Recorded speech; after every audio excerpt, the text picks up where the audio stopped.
He is from Franklin, Tennessee, and he has an air conditioning contracting business there. He's a farmer and never had political office, so he's something like a Trump.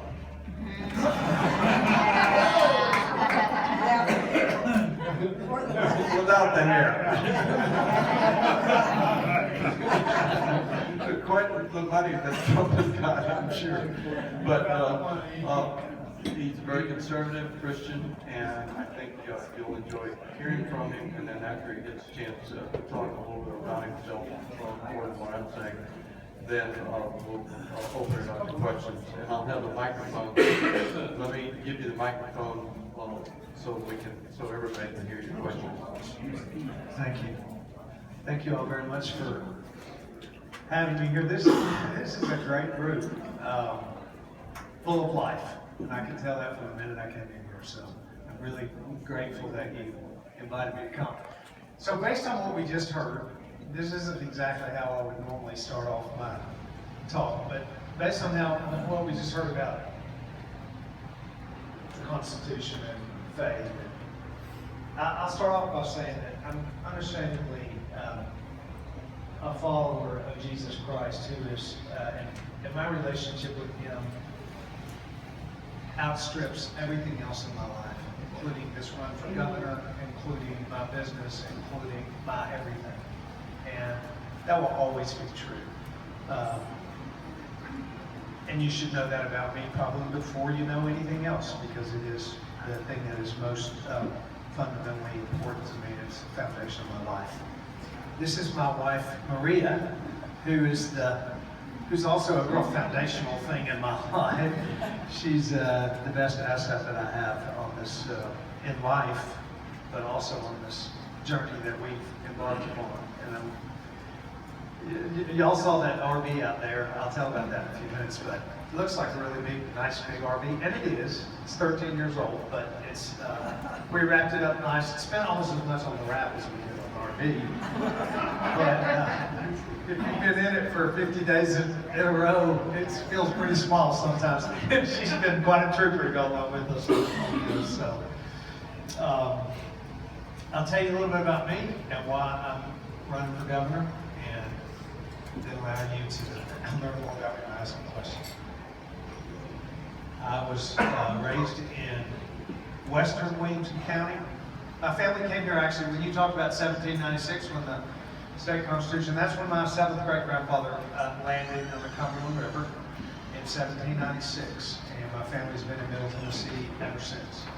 I grew up on a farm that I still live on with Maria and some of our kids, and there's 7 or 8 households actually still on that farm of our family. We raise Hereford cattle. We have about 400 Hereford cattle, and we sell meat to farmers markets and restaurants around Middle Tennessee. So we have an agricultural family background. I joined a family business that my grandfather started in 1944. He was an uneducated guy who learned how to repair refrigeration equipment. So he started a company and started fixing, servicing coolers and whatnot. His 2 boys then joined that company in the 60s, and I came to work there in the 80s, took it over in the 90s, and primarily what we do is we're in the construction business and the service business. So half of our company designs and installs, and half of our company maintains mechanical, plumbing, electrical systems. And so we employ a number of folks throughout Middle Tennessee that are plumbers and pipe fitters and welders and electricians and that kind of thing. So that's my business background. And I have been in business for 35 years. So I'm also a guy who, though has been blessed, I've had some challenges in my life, and I'll share those because they've impacted me greatly and have changed the trajectory of my life. My first wife was killed in a horseback riding accident with my 4-year-old daughter, and when I was 40 years old. And I had 4 little kids, and it was a very painful and broken season in my life. And I had a couple of, 2 or 3 things actually that occurred right on top of each other. My oldest tried to take her own life after her mom died, and then I about lost my business because I stayed home, took care of my kids for a couple of years, and things went south at work.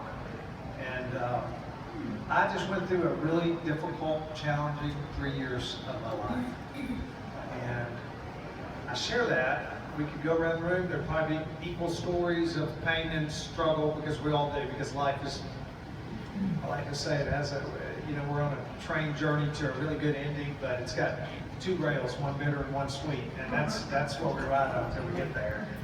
But the Lord is a redeemer, and He took that season of my life, He changed me, and He created in me a perspective that I'm not guaranteed tomorrow, and that there are not very many things that matter in my life, and I want to be about them.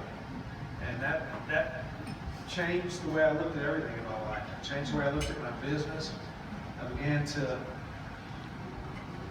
my goal was to become the best place to work, and instead of the biggest company in the industry. And so that's what motivated me about my work career, was how do I make life better for the folks that work in my company. I got involved in global mission work then. I took my kids all over the world. We were just talking about the Middle East. I went to Iraq, I went to Haiti, I went to Africa, I went to Mexico, and worked with nonprofit agencies and ministries that were helping people that were struggling in those communities. And I got a lot of great satisfaction out of that. That led me into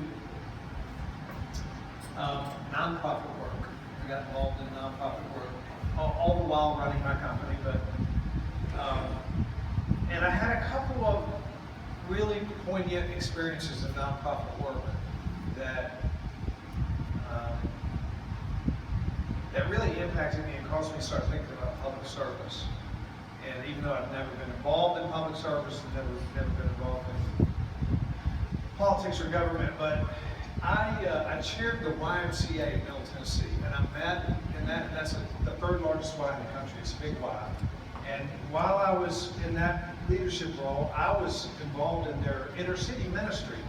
And I met a kid one day, Adam, and he was 12. And my interaction with him at Little Lunch was meaningful, and it caused me to kind of want to spend some time with him. So I went home and told Maria, there's this kid in the program and I want to spend some time with him. And so I started driving into the projects in urban Nashville and picking this kid up once a week and spending the evening with him every week. And I still do it. He's 17 now. And his situation has all changed. But that encounter with that young man for that period of time in the inner city, it changed me and it changed him. But what it really did, one way it changed me, was it opened my eyes up to really the destructive nature of a bad education and the powerful force of good education. And he was in a really poor performing school, and he was failing every grade, every class. And I moved him from one public school into another kind of public school, and his educational trajectory totally changed. And I found myself not so much, I moved him from a public school into a charter school, and I found myself not so much thinking that charter school was the answer, but that where he came from was not the answer. And that we, in this state, our children deserve better public education than we've been giving them. And so my interest and we can talk about that later, but my interest in public education led me to be on the Tennessee Higher Education Commission, and that's where I started watching public policy being made by just regular people like me that were passionate about a subject like public education. I had a similar experience through a nonprofit that I was involved in. It's a prison ministry. It's a re-entry program, is really what it is. So they intervene with men. It's called Men of Valor. And they intervene men about a year before they're released from prison. And they programming with them in the prison. And then they connect them with a guy like me who mentored a man as he came out of prison. And they do, it's workforce development work they do with them, and anger management, and parenting classes, and discipleship. It's a faith-based organization. And then they do transitional housing and job placement. And that organization has a 16% recidivism rate as opposed to 16 in the state. And I became very interested in public policy around corrections and public safety and law enforcement, and I expressed that passion and began to go down that trail, and that landed me on a task force for recidivism and sentencing reform. And I was the only lay person on that committee. It was mostly judicial and law enforcement and parole officers. And that was about a year-long work in which we began to develop public policy that would end up being legislation. And it was fascinating work for me. And it was very exciting for me because what I found in that committee, I worked on that for a year, and I stepped back and watched and said, you know what, this is about leadership. It's about passion. It's about normal, regular, everyday people working on issues that will change thousands of people's lives and save taxpayers millions of dollars if we do this right. And as I watched that unfold, I started thinking, and you know what? That's true about education. It's true about public safety. It's true about any issue across this state. It's about leadership, and it's about passion, and it's about putting the right people in the right place and applying, principles and values and conservative approaches to issues that we have for this state. And it was moving to me. It caused me to really start thinking, hey, this public policy work is something I might be interested in doing. So I told Maria, and we on January 1st of 15, I said, I'm going to pray about this every day. And I suspect by the end of the year, I'll know whether or not this is something that I'm supposed to do. And we did, and I did. And on November 10th of that year, I knew. And I really began to think, I've spent most of my working career, certainly the last 17 or 18 years, thinking about how my life could be used to make my 1,000 employees' life better. And I started thinking, what would it be like if my life was used to make life better for 6.5 million people? And that was a really compelling thought for me. And I thought, I'm not sure I can do that, but what if my career and my adversity challenges and overcoming adversity, coupled with my passion for education and public safety and my knowledge of creating jobs, what if those things, coupled with my perspective that my life was to be spent to make life better for other people, if that all coupled together and was brought to bear in public service, that might be a profoundly meaningful way to spend my life. And so when we heard, we made a decision, and we traveled the state for a year before actually definitively making a decision and announcing that. On the 24th of April, we announced that I was running for governor, and after doing a lot of due diligence to make sure that was something that we felt like could happen, and we decided to buy that old RV, and we are going to 95 counties in 95 days. And we're going to meet people, and we're on County 51. and we're going to meet people in every county and listen to their. I have a vision for the state. Let me say, on the side of our bus, there's a scripture reference, Psalm 71. And that scripture says, "But as for me, I will always have hope." And I found that in the darkest days of my life, but I've carried it ever since. And now, for me, what it is translating into hope for Tennessee. It's hope for what we can be. It's hope for what we still have and can preserve. It's hope for what we don't yet have and can attain. And I have a lot of hope for this state. The more I travel, the more people I meet, the more hopeful I become. At my company, we say that hope is not a strategy, and it's not. It's what fuels the creation of a strategy. And so we're trying to develop a strategy right now. We're spending these 95 days listening to people. And I don't have all the answers. And I don't have everything tied down. I tell people, 2 months ago, I was running an HVAC plumbing company. And I wasn't running for governor. But we're developing a strategy for where we want this state to be. And I'll say this, and then there's a lot more for me to say, but I'll let it come out through questions. But when we were trying to discern whether or not this was something we should do, I decided I wanted to visit the 15 poorest counties in Tennessee. We actually have 19 federally designated distressed counties in the state. And so I went to those counties and visited with those county mayors. Because we have great prosperity in the state. We have a lot of things going in the right direction, but we have 19 counties that are struggling, and they shouldn't be. And there are things that we can do. So I went there, and I met this one particular county mayor in Van Buren County, who's a strong believer, and we hit it off just personally.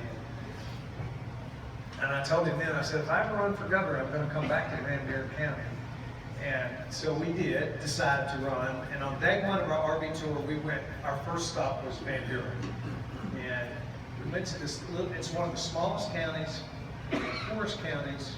Not a lot of boats there. There's not a lot of money there for campaigns, but there was a group of people that were sitting in a little, building there, just waiting for us to show up on day one, excited that we were coming.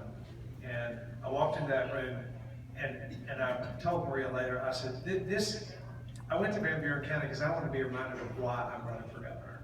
Because the people in that room, regular, everyday, hardworking folks who live in a struggling county, they care a lot who governs. And it matters a lot to them, the motives behind that person that is governing. And they're hopeful that somebody will care about Van Buren County, will care about, just like they do about every other county in the state. And it was very inspiring. It kind of set the tone for the rest of our tour. And we try to meet with the county sheriff and county mayors and leaders of grassroots organizations and farmers and business leaders and educators throughout the state to hear their heart for their community, to kind of backfill this vision that we have for the state. We have decided that no matter where you go, no matter what county you're in, or whether you're in Memphis or Unicoi County or right here, people want a good job, and they want a good school for their kid, and they want a safe neighborhood. And that's kind of it. And there are a lot of other things that weigh into those, but that's the American dream for people. And the American dream for my little inner city boy is not to live like me.